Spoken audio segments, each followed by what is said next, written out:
Uka sasake kame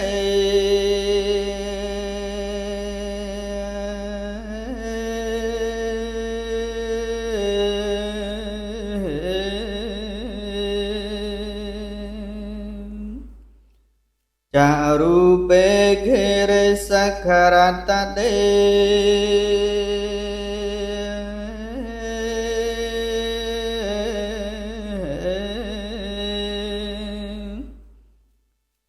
Chantalikhe vimiane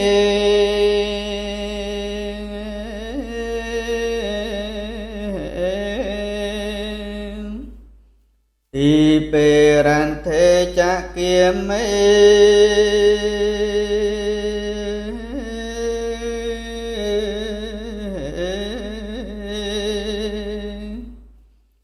Taruvana kehane kehawatham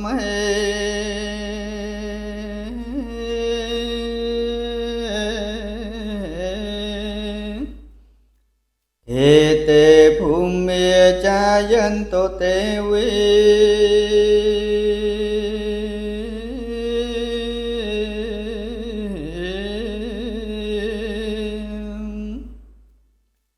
Chela thala visa me yakha quan thopania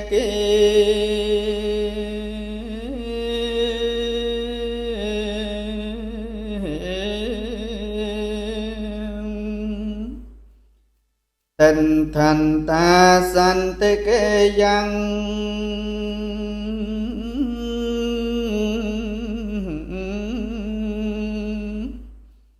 Muni vera vechanang sathya vô me sonanto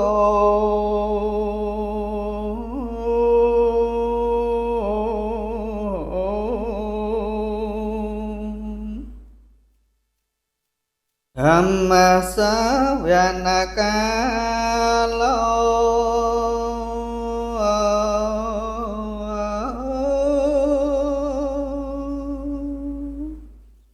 Ayam phyaton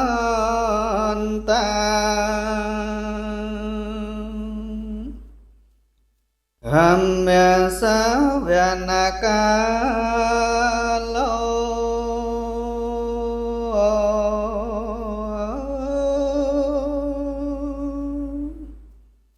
Ayam phyaton ta Dhamma savanakalo